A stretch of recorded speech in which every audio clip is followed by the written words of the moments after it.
Filippense die 1ste hoofstuk.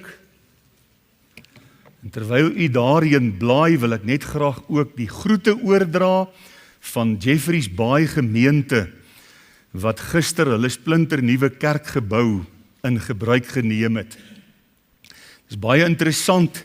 In 2009 het hulle in hierdie einste gebou 'n reeks wederkomsdienste gehad. Was hulle 'n klein groepie mense. En intussen het die Here dit voorsien dat hulle die gebou, dit was die hervormde kerk se gebou, kon hulle koop en dit is dan gister ingewy. En die gemeente in Jeffreys is dan vanmôre ook selfstandig verklaar. So hulle is nou 'n selfstandige gemeente, waarvoor ons die Here so dankbaar is. So groete daar uit die Oos-Kaap uit vir u elke een, hoor. Filippense hoofstuk 1. Ek lees vir ons daar van vers 3 af. Ek dank my God elke maal as ek aan julle dink. En ek bid altyd in al my gebede vir julle almal met blydskap, oor julle gemeenskap aan die evangelie, van die eerste dag af tot nou toe. Omdat ek juis hierop vertrou dat hy, wat 'n goeie werk in julle begin het, dit sal volëindig tot op die dag van Jesus Christus. Soos dit vir my reg is om dit van julle almal te dink, omdat ek julle in my hart dra, aangesien julle almal in my boeye, sowel as in die verdediging en die bevestiging van die evangelie, my deelgenote in die genade is. Want God is my getuie, hoe ek na julle almal verlang met die innige tederheid van Jesus Christus. En dit bid ek, dat julle liefde nog meer en meer oorvloedig mag word in kennis en alle ervaring, om die dinge waar dit op aankom te onderskei, sodat julle rein en vir niemand 'n aanstoot mag wees nie, tot op die dag van Christus. Vervul met die vrug van geregtigheid, wat daar is deur Jesus Christus, tot heerlikheid en lof van God. En ek wil hê dat julle moet weet, broeders, dat wat my wedervaar het eerder, verskoon tog, op die bevordering van die evangelie uitgeloop het, sodat my boeye geopenbaar geword het in Christus onder die hele keiserlike leiwag en by al die ander. En die meeste van die broeders wat in die Here deur my boeye vertroue gekry het, dit des te meer waag om die woord onbevrees te spreek. Sommige preek Christus wel ook uit afguns en toos, maar ander ook uit welwillendheid. Die eerste verkondig Christus uit naaiwer, nie met suiwer bedoelinge nie, met die mening om aan my boeye verdrukkinge toe te voeg, maar die ander uit liefde, omdat hulle weet dat ek bestem is tot die verdediging van die evangelie. Maar wat maak het? In alle geval, op allerlei wyse, of het onderskyn of in waarheid is, word Christus verkondig, en hierin verbly ek my en sal ek my ook verbly. Want ek weet dat dit deur julle gebed en die ondersteuning van die Gees van Jesus Christus my tot heil sal strek. Volgens my reikhalsende verwagting en hoop, dat ek in niks beskaam sal word nie, maar dat Christus met alle vrymoedigheid, soos altyd, so ook nou, groot gemaak sal word in my liggaam, of dit deur die lewe of deur die dood is. Want vir my is die lewe Christus, en die sterwe wins. En as ek in die vlees moet lewe, dan beteken dit vir my vrugbare arbeid. En wat ek sal kies, weet ek nie, want ek word van weerskante gedring. Ek het 'n verlange om heen te gaan en met Christus te wees, want dit is verreweg die beste. Maar om in die vlees te bly, is nodiger om julle ontwil. En dit vertrou en weet ek, dat ek by julle sal bly, ja, saam met julle almal sal bly, tot julle bevordering en blydskap in die geloof, sodat julle roem oor my oorvloedig kan wees, in Christus Jesus, deur my teenwoordigheid weer by julle. Tot daar lees ons dan in hierdie aand saam uit die kosbare en onfeilbare woord van die Here. Ons bly net so 'n oombliekie sit en dan bid ons net saam asseblief. Wonderlike Here Jesus, baie, baie dankie dat ons in U naam vanaand tot die Vader kan kom. Dankie dat U ons borg is en dat U die een is wat vir ons U lewe kom gee het, ons enigste verlosser, die enigste middelaar tussen God en mense. En ja, dat U ook die hoof van U gemeente op aarde is. En daarom is hy die hoof van elke gemeente, ook van hierdie gemeente. Baie dankie Here dat ons vanaand kon deel in die bevestiging van soveel nuwe ouderlinge in die Jakens. En dis die gebed van ons harte, dat U ons met U Heilige Gees so sal inspireer, so sal aanvuur, dat ons hierdie taak met die grootste ywer en met die entoesiasme wat 'n mens vir U alleen kan hê, sal aanpak en sal deurvoer. Dankie vir U woord. Here, ons wil vanaand bid vir hulle wie se name op die gebedslys verskyn. Ons dink aan Moekie wat baie ernstig siek is, ons dink aan Tuis, ons dink aan oom Ad van Wyk, ons dink ook so aan Albert wat in die hospitaal is, en dan het ek ook verneem net voor die diens van Bertus hulle se dogter daar in Engeland wat geval het en haar been gebreek en ernstig seer gekry het en wat vanaand geopereer word. Here, ons wil haar ook na U toe bring in hierdie oomblikke. Ons wil bid dat U deur die Heilige Gees haar 'n kalmte in haar hart sal kom gee. Ons bid vir die dokters, die chirurge wat in hierdie aand op haar moet opereer. Wees met haar, raak haar aan asseblief, Here. Doen vir haar iets wonderliks. Kom dan nou deur die werking van U Gees. Kom breek vir ons ook dit wat U op my hart gelê het vir hierdie aand oop, en ja, dat ons dit kan ontvang met blymoedige harte, met dankbare harte. En ons vra dit in Jesus se wonderlike naam. Amen. Daar in vers 21 lees ons hierdie baie treffende woorde van die apostel Paulus, want vir my is die lewe Christus. Niks anders nie. Niemand anders nie. Vir my is die lewe Christus. Nou het ek hierdie week stil geraak oor hierdie hoofstuk en ek het vir die Here gevra om vir my 'n paar gedagtes hieruit lewendig te maak met die oog op die bevestiging van nuwe kerkraadslede vanaand. En ek het by hierdie vers uitgekom, vir my is die lewe Christus, en ek wonder of U sou saamstem, dit gaan dan oor 'n Christus gesentreerde lewe van Paulus.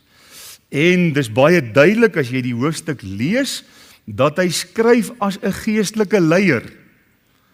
Hy vertel eintlik, lê hy sy hart bloot as geestelike leier. Hoe voel hy oor die gemeente? Ek verlang na julle met die innige tederheid van Christus. En hy vertel die hele tyd hoe voel hy oor hulle en wat wil hy graag vir hulle hê en wat begeer hy vir hulle. En met die oog op dit alles kom ek toe by 'n tema uit bestaande uit 2 woorde: Christus gesentreerde leierskap. Dis waaroor ek vanaand graag met U wil praat. Nou ek sou eintlik graag hierdie tema 'n bietjie wil uitbrei, maar dan raak dit nou te lank. En ons het geleer op kweekskool, jou tema moenie te lank wees nie, so ek gaan nou sommer net so 'n ekstra sinnetjie sê wat nie deel van die tema is nie. Die tema is 2 woorde: Christus gesentreerde leierskap. En wat se effek het dit op die gemeente? So dis nie deel van die tema nie, maar dis deel van die boodskap. Wat se effek het dit op die gemeente? Ek wil graag vanaand se boodskap begin met aanhalings van 3 predikers wat ons al vooruit gegaan het, wat nie meer met ons is nie, wat in die geskiedenis baie diep spore in die kerk van Jesus Christus getrap het. En die eerste een was 'n Brit gewees. Hy daar in Londen by die Metropolitan Tabernacle, baie groot kerk, het hy gepreek en sy naam was Charles Haddon Spurgeon. En Spurgeon het gesê, Christus is nie 'n byvoegsel tot die kerk nie. Hy is die hoof daarvan. Waar hy regeer, daar lewe die kerk.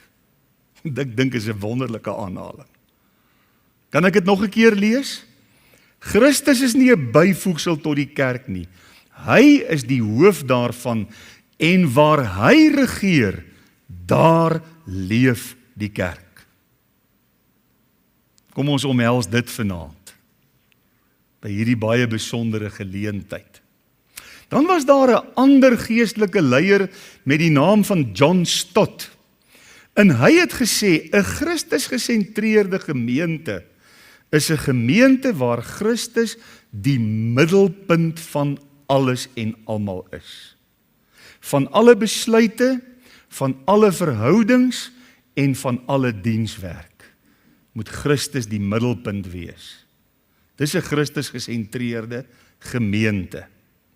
En dan meer onlangs, Martin Lloyd-Jones het gesê, wanneer Christus die fokus van die gemeente se lewe is, wanneer hy nie die fokus van die gemeente se lewe is nie, dan vervang organisasie, die gees en tradisie die lewe. Nou raak dit 'n organisasie en dit raak 'n klub waar ons tradisie in stand hou. Nou tradisie is nie verkeerd nie, tradisie is wonderlik. Ek dink die van julle wat my teen die tyd 'n bietjie ken weet, ek is mal oor tradisie, veral mooi tradisie. So ek is nou nie hier besig om teen tradisie te praat nie, maar dooie tradisie in die kerk is nie 'n goeie ding nie. Dis 'n slegte ding. So, wat leer ons uit hierdie 3 aanhalings? Ons leer dat Christus-gesentreerde leierskap is ontsettend belangrik, want Petrus kom en hy kom praat met ons as ouderlinge en diakens, as die leiers van die gemeente, en wat leer Petrus ons? Hy sê, wanneer ons vir die Here ja sê, dan moet dit nie uit dwang wees nie. Jy moet nie voel iemand het jou hier agter die nek beet en dwing jou nou in hierdie ding in. En dan gaan dit maak dat jy begin mor en por, ek is nou nie baie lus vir hierdie storie nie, ek word nou eintlik gedwing, ek word hier ingeboener. So, dit moet nie uit dwang wees nie. Dit moet ook nie om vuil gewin wees nie, sê Petrus vir ons, 1 Petrus 5 vers 4. Hy sê, dit met ander woorde, jy moenie, wat kan ek nou uit hierdie deal uitskor, nee, wat kan ek nou kry uit hierdie storie uit? As ek nou 'n ouderling word of 'n diaken, wat is daar vir my in? Dan is dit vir vuil gewin, dan is dit om te kyk, wat kan ek? Hy sê, ons is ook nie aangestel as heersers oor die erfdeel van God nie, maar om voorbeelde vir die kudde te wees. Daarom, as die leierskap Christus gesentreerd is, as die leierskap saam met Paulus kan sê, vir my is die lewe Christus, dan sal daardie voorbeeld 'n geweldige, wonderlike effek op die gemeente hê. En daarom is hierdie boodskap vanaand nie net vir die ouderlinge en die diakens nie, maar vir die hele gemeente. Want ons gaan ook kyk wat se effek het Christus-gesentreerde leierskap op 'n gemeente. Ja, die ingesteldheid van 'n kerkraad in sy geheel en van elke broeder individueel is bepalend vir die geestelike gesondheid, die geestelike welstand, die rigting en ook die getuienis van die gemeente na buite. Dra 'n gemeente getuienis na buite? Verseker. En die ingesteldheid van die kerkraad, gesamentlik en individueel, is bepalend vir die getuienis wat ons dan na buite uitdra. Wanneer leiers in 'n gemeente selfgesentreerd raak, in plaas van Christus gesentreerd, dan maak ons 'n deur oop vir groot moeilikheid. Ek wil dit nou maar sommer plain en eenvoudig stel. As dit begin gaan oor my, en my agenda, en wat ek wil hê, en wat ek wil bereik, en hoe ek julle wil manipuleer om my sin te kry, dan wil ek weer sê, dan maak ons die deur oop vir groot moeilikheid. Dis 'n verskriklike fout om te maak. Want dan dryf 'n mens jou eie agenda, jy gee nie om vir die mense waaroor die Here jou aangestel het nie. Jy loop die hele dag rond net vir een rede, en dit is om jou eie sin te kry, en dis dan wanneer mense bekleierig raak. Wanneer dit oor my gaan, dan raak ek bekleierig. En dan wil ek moet my laat geld. En ek jy jou mooi verstaan, kyk, jy moet nie met my moeilikheid soek nie, want jy gaan moeilikheid kry, nê? Dis nie wat die Here wil hê nie, dis nie hoe die Here wil hê sy gemeente moet funksioneer nie. Nou weet ons, dit is so dat 'n mens kan lewe vir baie dinge op hierdie aarde. Ons het nou by vriende van ons bietjie gekuier wat lidmate in Oos-London was daar in die beginjare. Hulle was die eerste mense wat ek in my bediening as lidmate van die kerk voorgestel het. Dit is nou nog lidmate, hulle dien vandag nog die Here. En ons het Saterdag aand 'n stukkie vleis gebraai en hy het langs sy braaivleisplek het hy so 'n dingetjie laat maak waarin hy vuur maak, en daar's die mooiste inskripsie wat die ou vir hom so uitgesny het in hierdie vlekvrye staal kassie waarin hy vuur maak, en ek wonder wie van julle weet wat is die mooiste inskripsie wat daar staan blou bulle. Dis pragtig, nê? So nou is hier 'n paar ouens wat vir my frons hoor. Vir party ouens is hulle lewe rugby. Ons kan ons rugby geniet, ons kan nie blou bulle of as jy nou anders ingestel is, ander spanne se rugby geniet, is nie 'n probleem nie. Ons kan ook gesond van mekaar verskil en lekker bietjie met mekaar terg en draaksteek en wat ook al. Dis vir my wonderlik, dis heerlik. Maar rugby moet nie ons lewens wees nie. Ek moet nie lewe vir rugby nie. Dis 'n fout. Ek moet nie lewe om my invloed te laat geld nie. Ek moet nie lewe om erkenning te kry nie. Ek moet nie lewe vir my aardse ambisies nie. Ek mag ambisies hê, is goed. Die jong mense, jy moet iets wil word. Soos die ou gesê het, my pa het gesê ek moet 'n dominee of 'n prokureur of 'n dokter of 'n ding word, toe word ek maar 'n ding. So, dis om nie ambisie te hê nie, dis ongesond. Maar dis goed om ambisie te hê, maar ambisie moet nie jou hele lewe oorheers nie. Jy moet nie net lewe vir hierdie lewe en vir hierdie aarde nie. En daarom staan Paulus se belydenis vanaand uit. En kom stel hy vir ons die voorbeeld as leiers in die gemeente. En kom sê hy vir ons moet kan sê, elke ouderling en elke diaken, vir my is die lewe Christus. En dis dan wanneer die sterwe 'n wins word. As die lewe nie vir jou Christus is nie, dan gaan jy nie uitsien na die hiernamaals. Jy gaan kyk of jy daai dag so lank as moontlik kan uitstel. Vir my is die lewe Christus en die sterwe wins. En broeders, as kerkleiers dit eerlik kan sê, vir my is die lewe Christus, dan word ons Here Jesus ons maatstaf.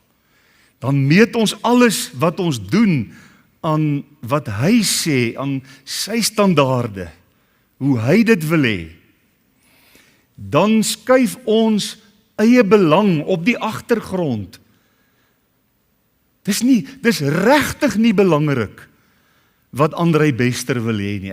Jy moet dit vanaand hoor. Dis regtig nie belangrik nie. Dis belangrik wat Jesus wil hê.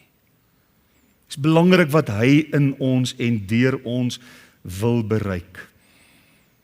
En daarom wil ek hê, kom ons leer vanaand uit hierdie pragtige hoofstuk in God se woord. Nou, ons gaan ongelukkig nou nie die hoofstuk kan deurwerk nie. Ons gaan net na so enkele gedagtes kan kyk onder die tema Christus gesentreerde leierskap. En kom ons kyk, wat kan ons as kerkraad vanaand hieruit leer? En dan kyk ons as gemeente saam, wat se invloed dit op die gemeente sal hê. In die eerste plek, 'n Christus gesentreerde leierskorps openbaar aan die gemeente die hart van Christus. Maak die hart van Christus aan die gemeente bekend. Onthou die heeltyd wat sê Petrus, as voorbeelde vir die kudde. En so kom, as 'n leierskorps Christus gesentreerd is, dan word die hart van die Here Jesus deur die leiers aan die gemeente geopenbaar of bekend gemaak. Wat sê Paulus in vers 8? Hy sê, want God is my getuie, hoe ek na julle almal verlang met die innige tederheid van Jesus Christus. Wie van die kinders wil 'n kans waag en vir my sê, waar was Paulus toe hy dit geskryf het? Is daar een van julle wat weet van die kinders, jong mense? Waar was Paulus? Ek het 'n lekker goed wat jy na die tyd kan kom haal. Waar was Paulus toe hy dit geskryf het? Sê gou vir my. In die tronk. Nou ja, julle het almal so mooi saam uitgeroep, dat ek vir die kinderbediening wil vra, geef hulle almal volgende week 'n lekker asseblief. In die gevangenis in Rome, daai tyd sou hulle met 'n boot en per voet, en miskien met 'n esel gery het, om van Filippi in Rome te kom. En as 'n mens sou probeer vasstel hoe ver dit is van Filippi, wat in Macedonië, Griekeland is, na Italië, Rome toe, dan is dit te voet en per pad so 1300 na 1500 kilometer gewees. Nou ja, te voet is dit ver, nie? Dis 'n paar maande se loop. Dis hoe ver hulle uit mekaar uit is. En daarom skryf hy, God is my getuie, hoe ek na julle almal verlang, na die hele gemeente, almal wat daar is, met die innige tederheid van Christus. En dis net hier waar hy die hart van Christus in hom aan hulle openbaar. Hy verlang nie na hulle met 'n menslike verlange nie. Of soos wat hy nou maar alleen sou kon verlang nie. Dis nie sy eie verlange nie. Dis nie bloot menslike gevoelens wat hy aan hulle kom openbaar nie, maar hy sê met die innige tederheid van Jesus Christus. Kan ek dit vir u uit die Amplified vertaling lees? So mooi. Hy sê, how I long for and pursue you all with love. So in sy hart is daar hierdie trekkrag na die gemeente in Filippi. Daar's hierdie verlange, dan sê hy, in the tender mercy of Christ Jesus himself. So verlang ek na die gemeente. Al sit hy in Rome, al is hy 1300 kilometer ver van hulle af, al is sy toekoms onseker, want hy sou sterf hierna, 'n marteldood. Bly die Filippense deur die werking van Christus, en omdat Paulus Christus gesentreerd was, bly die gemeente diep in sy hart, en is daar 'n verlange na hulle. Broeders, wat leer dit ons as kerkraad vanaand? Beslis nie dat ons eers tronk toe moet gaan voor ons na die gemeente begin verlang nie.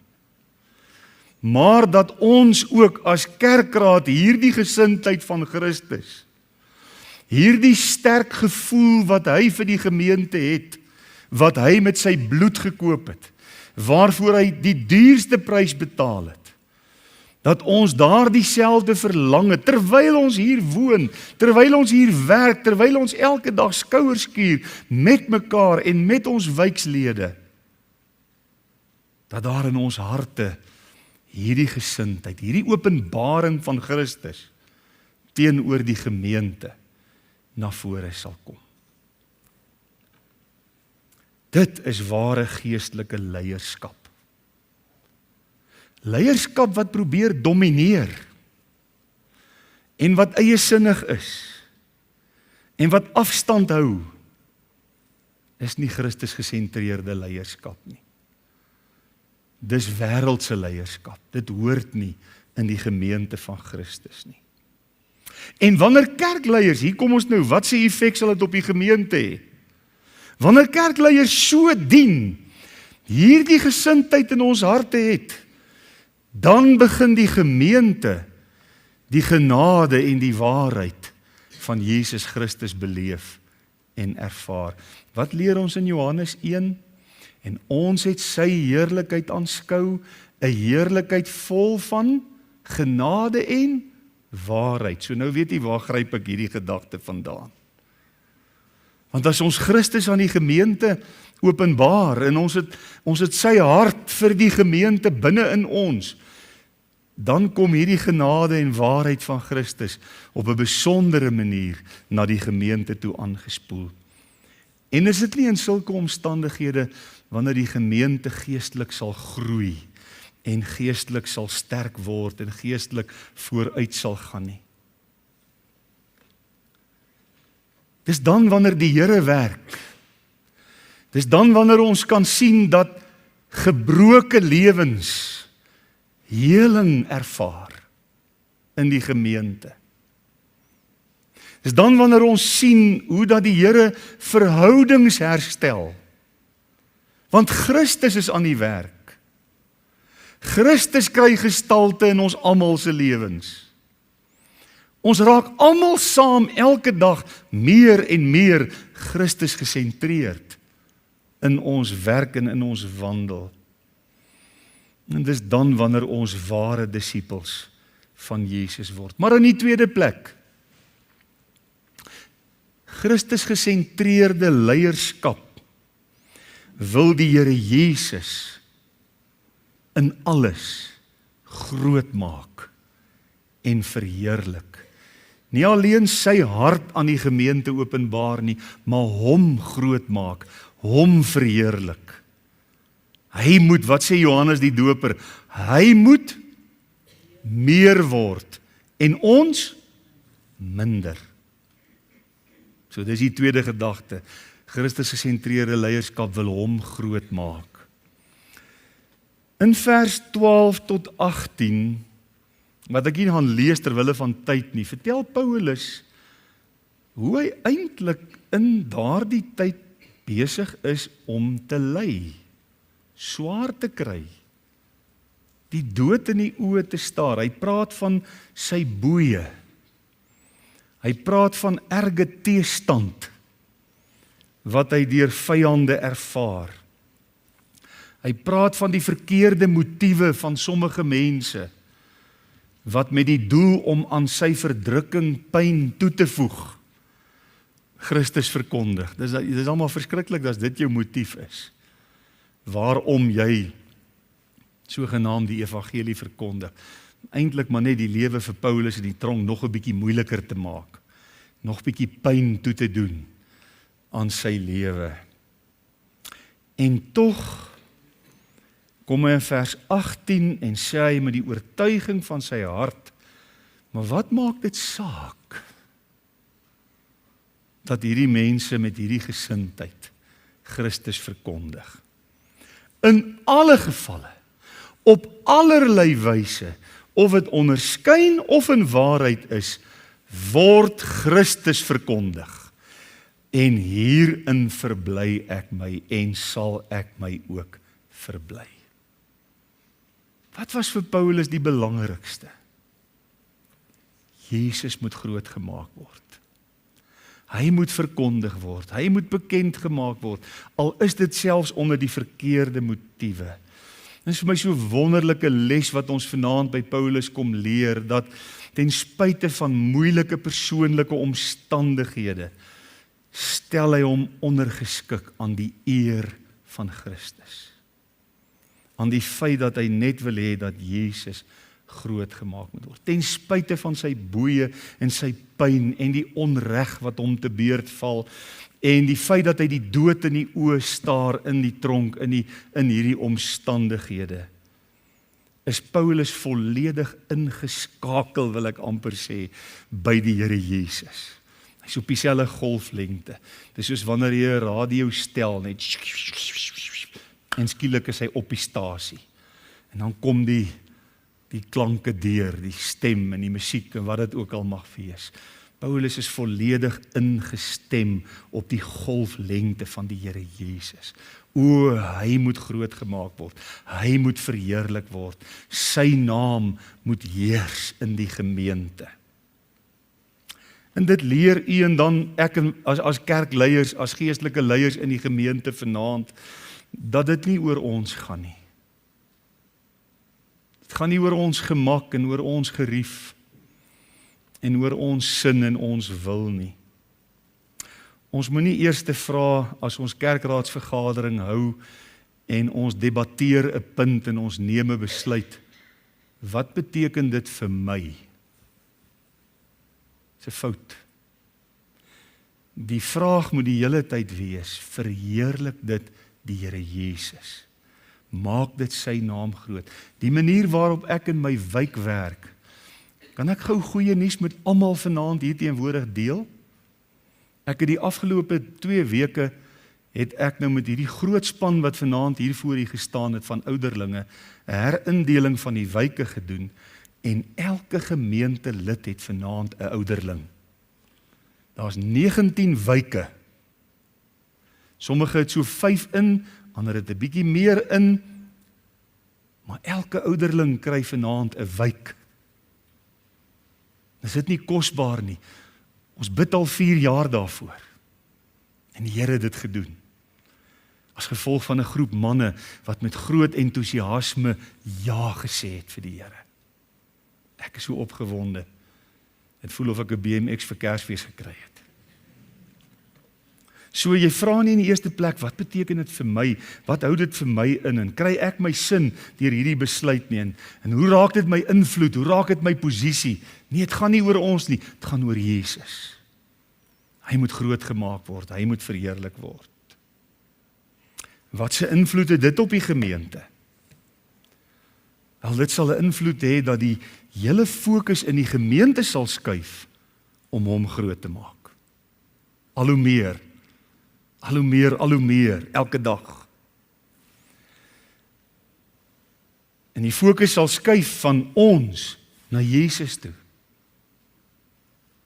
Ons sal net aan hom dink, konstant.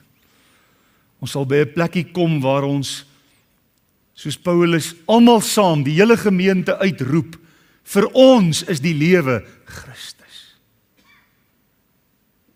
En die sterwe wins. Dit sal maak dat ons minder afhanklik raak van mense. Meer van hom. Dit sal maak dat ons al meer vir hom wil gee en wil doen. Ons tyd, ons energie, ons talente, ons besittings, ons geld, alles wat ons het. Sodat ons sy koninkryk kan uitbou en dat ons sy naam kan verheerlik en dat ons hom kan groot maak hier waar die Here ons geplant het. Maar dan in die derde plek, wanneer die leiers van 'n gemeente werklik Christus gesentreerd is, dan sal dit ook lei tot 'n totale afhanklikheid van die Here. Dis die derde gedagte, 'n totale afhanklikheid van die Here. Ek sal vanaand se presentation op die gemeentegroep plaas as skyfies, dan kan jy net na die tyd weer daardeur kyk. Algeheel afhanklik. Vers 19 sê Paulus, want ek weet dat dit deur julle gebed en die ondersteuning van die Gees van Jesus Christus my tot heil sal strek. Hy is nog steeds by sy moeilike omstandighede, hy is nog steeds in die gevangenis, hy staar nog steeds die dood in die oë, hy verduur elke dag verskriklike pyn in sy boeye. Hy sê, maar ek weet, deur julle gebede, en deur julle ondersteuning, en ook deur die ondersteuning van die Heilige Gees, die Gees van Jesus Christus, dat hierdie dinge wat ek wedervaar, my tot heil sal strek. Ek dink dis afhanklikheid van die Here. Ek dink dit is 'n plekkie wat Paulus bereik het waar hy sê, ek steun nie op my eie ervaring en my eie breinkrag en my eie opleiding, die feit dat ek by Gamaliel se voete 'n fariseer geword het, dis daai tyd 'n professor in teologie. Nee, ek steun nie op my reputasie as Hebreër en as Jood en wat dit ook al mag wees nie. Ek steun nie op my eie kragte nie, maar op die gebede van die gemeente. Gemeente, sal u asseblief elke dag vir hierdie kerkraad bid. Sal u asseblief elke dag hierdie manne aan God opdra. En vir die Here vra, hou hulle naby u, Here. Hou hulle teen u hart. Nie dat hulle wegkom nie. Bid vir ons. Die gebede van die gemeente. En daarmee saam, wat doen die Here as die gemeente bid? Dan werk die Heilige Gees. En dis hoekom Paulus sê, deur die gebede van die gemeente en deur die werking van die Heilige Gees, sal dit my tot heil strek. O, die kerkraad is so afhanklik van die gemeente se gebede. Ons kan nie daarsonder nie. Ons sal 'n totale mislukking maak van ons werk. As jy elke oggend stilte tyd hou, skryf tog 'n ou puntjie daar by u gebedslysie in. Bid vir die kerkraad. Bid vir hulle taak. Bid vir hulle salwing. 'n Kerkraad wat in eie stoom voortgaan en in eie krag en in eie waan en eie wat nog ontaard in 'n menslike bestuursorganisasie. En dit ontaard amper in 'n tipe van 'n besigheid. En die Here wil dit nie hê nie. Dietrich Bonhoeffer in die Tweede Wêreldoorlog was hy 'n Duitse teoloog. Hy het gesê, die kerk leef nooit van haar sigbare sukses nie. Die kerk leef nooit van haar sigbare sukses nie, maar van dit wat God besig is om te doen. Dis 'n groot waarheid. Ons leef nie uit ons eie suksesse nie. Ons leef uit wat God besig is om te doen.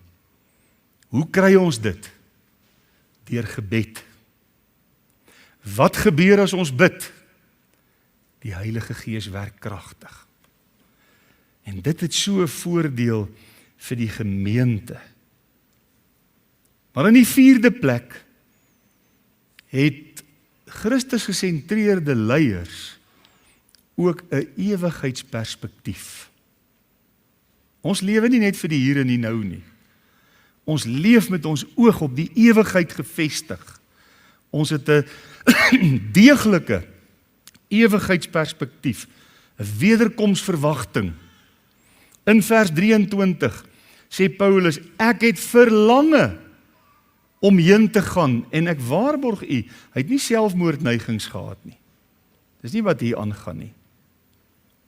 Sy oë was net op die ewigheid en ek kan nie wag om by Jesus te kom nie. Ek kan nie wag om die ewigheid saam met hom deur te bring nie. Dis eintlik maar net 'n verlange wat hy hier uitspreek.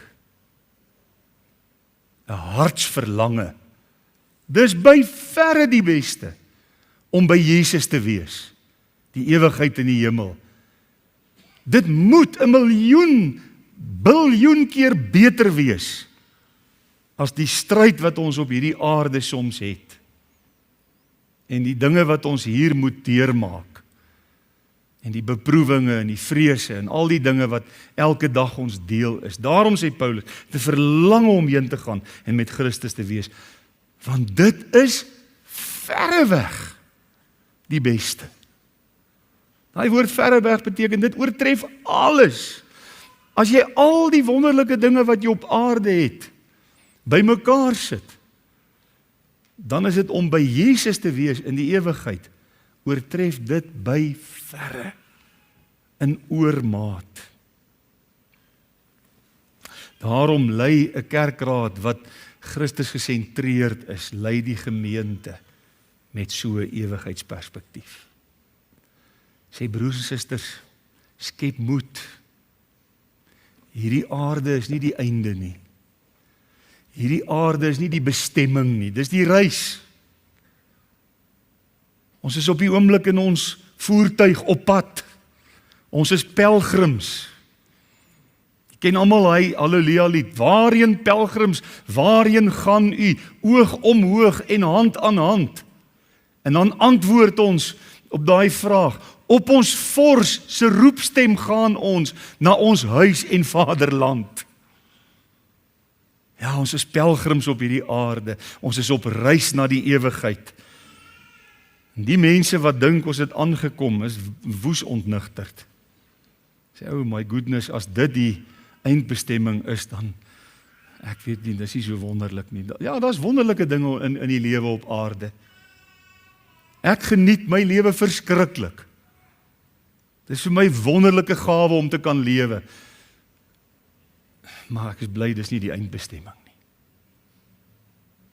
Met al die dinge wat rondom ons gebeur en wat rondom ons aangaan en die beproewinge wat ons moet deurgaan. Nee, en as 'n kerkraad hierdie ingesteldheid van Paulus het, dan kry die gemeente ook daai ingesteldheid. Dan raak die gemeente ook opgewonde oor die ewigheid wat vir ons wag. In die laaste plek, as 'n leierskorps Christus gesentreerd lewe, dan is hulle lewens waardig die evangelie. Paulus sê so mooi vir Titus, kan jy onthou wat Titus 3 vers 10 is, dat ons lewens versier die evangelie. Jy al gesien as 'n vrou 'n mooi koek bak. Aanvanklik kom die koek uit die oond uit. Dis volledig koek. Hy's gebak, al die bestanddele is daarin. Daai koek gaan lekker wees. Maar hy's nie klaar voordat hy versier is. En as daai koek uit die oond uitkom, dan sê mense, "Ooh, hy ruik lekker." Gaan seker 'n lekker koek wees. Maar as hy klaar versier is, dan sê almal, "Wow, wat 'n koek. Wat 'n kunswerk. Nog nooit in my lewe so 'n koek gesien nie." Ons lewens versier die evangelie. Nou sê Paulus in vers 27, en dit is so interessant, die woord wat hy gebruik. Alleenlik gedra julle waardig die evangelie van Christus. Alleenlik beteken, dis die bottom line. Dis wat belangrik is. Ons lewensbroeders, moenie die evangelie van Jesus weerspreek nie. Moenie teen die evangelie praat nie. Die evangelie sê, God het ons geroep om in vrede met mekaar te lewe. Maar my lewe sê, ek haat vrede. Ek wil beklei. Ek wil almal wat voor my kom, sommer met die vuis slaan. As ek jy met die vuis kan slaan nie, wil ek jy met my woorde doodmaak. En ek het die hele tyd 'n frons op my oë, ek is kwaad vir almal. Dink jy dit weerspieël die evangelie? Weerspieël dit die werk van redding en heiligmaking wat God in ons lewens gedoen het en besig is om te doen? Nooit. Dit weerspieël die duiwel. Niks en niemand anders nie. Ja, maar ek moet staan vir geregtigheid. Jy kan staan vir geregtigheid in liefde. Jy hoef nie almal om jou te wil vergrys. met jou woorde en soms sommer hardhandig te raak nie. Ons daaglikse optrede weerspieël dit wat God in ons harte gedoen het. Die wonderlike werk wat hy daar gedoen het. Dit weerspieël ons verhouding met Jesus. Dit weerspieël die evangelie. Dis hoekom Paulus sê, alleenlik gedra julle waardig die evangelie. Of ons nou vergadering hou, en of ons nou in ons wyke werk, of ons met opleiding besig is, wat ons ook al doen, ons lewens weerspieël die evangelie. En broers, ons moet nie almal dieselfde wees nie.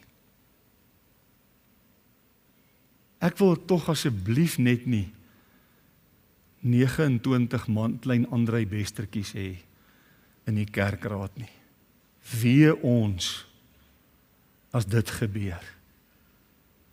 Dit sal die verskriklikste kerkraad onder die son wees. Ons verskil almal van mekaar en ek wil hê ons moet van mekaar verskil. Ek wil hê as ons oor 'n saak praat in daai konsistorie dat jy vrymoedigheid het om te debatteer en te sê ek voel so oor die saak en ek motiveer dis hoekom ek so voel oor die saak. Ek dink dit kan die Here se saak hier in die gemeente baie beter dien as ons dit so doen. En die ander ouens sê hierdie ou te punt beet. Ek het nie daaraan gedink nie. En wanneer ons uiteindelik oorgaan tot stemming, dan oefen elke ou sy stem uit. En die minderheid val in by die meerderheid, soos Dr. Kotse my geleer het, asof jy ook daarvoor gestem het. Dit is hoe ons opereer. Dit is hoe ons waardig die evangelie lewe. Soos daar in ons wyke werk, dieselfde. Dan leer die gemeente om konflik liefdevol te hanteer. Om nie hard en eiesinnig te wees nie. Dan word lidmate aangemoedig om ook self waardig die evangelie te leef, want ons leiers stel die voorbeeld. En ek wil net ten slotte wil ek net sê vanaand, liewe gemeente, die enigste rede waarom ek vanaand hoor as u is in 'n kansel, as net een rede waarom. Wie wil raai hoekom? Is om my beter te kan sien. En omdat dit simbolies is van die woord wat hier verkondig word. Dis die woord wat gesag het, nie ek nie. Ek is een van u. En ons almal is deel van mekaar. Jesus sê self in Matteus 23 vir die fariseërs, ons moenie rabbi genoem wil word nie. Ons het een leermeester, Christus ons Here.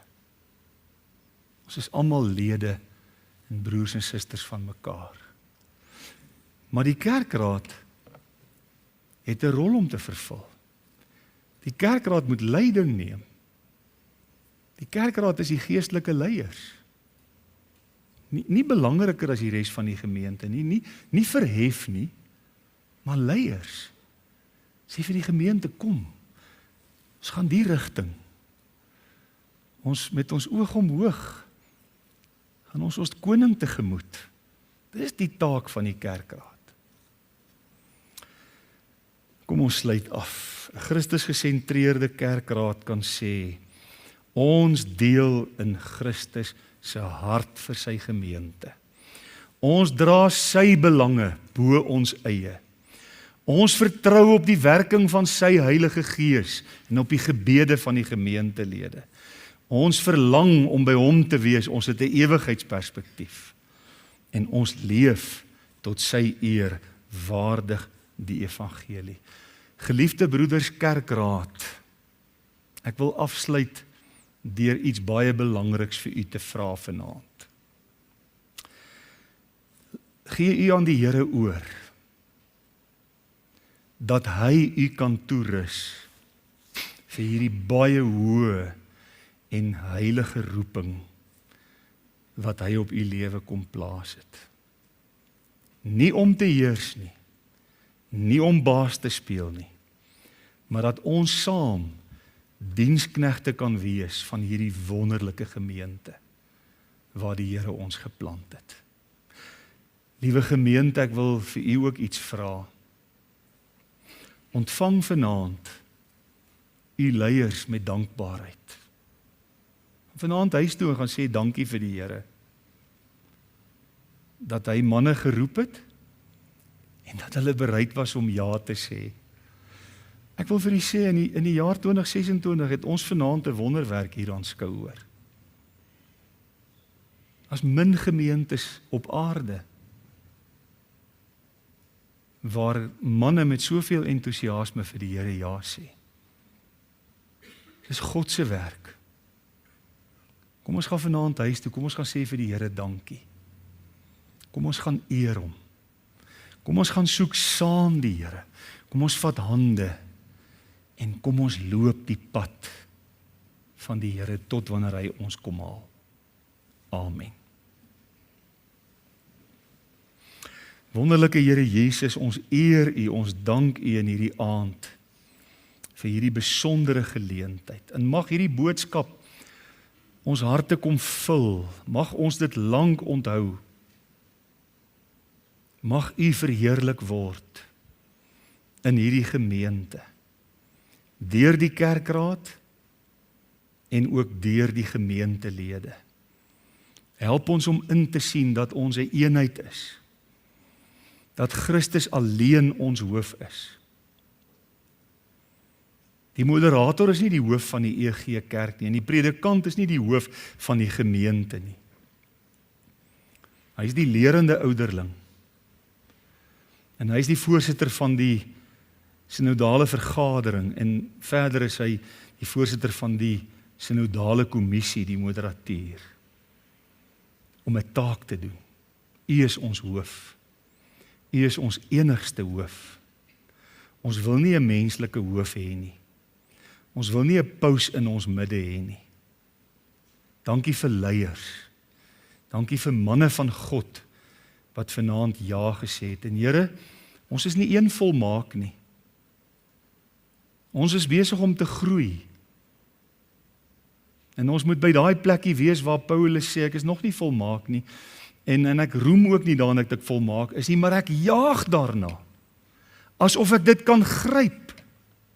Help ons dat ons ingesteldheid ook so sal wees. Dankie vir die woord. Verdaag ons in die naam. Gaan hierdie week met ons by ons onderskeie werke, by die universiteite, colleges, waar ons ook al mag wees en beweeg. Kinders by die skool, Here, wees met elke een. By die kweekskool, ons bid vir die dosente, ons bid vir die studente. Ons bid dat u nou reeds vir hulle ook werkplekke sal begin voorberei. Hierdie jaar is daar 'n pragtige 4dejaarsgroep.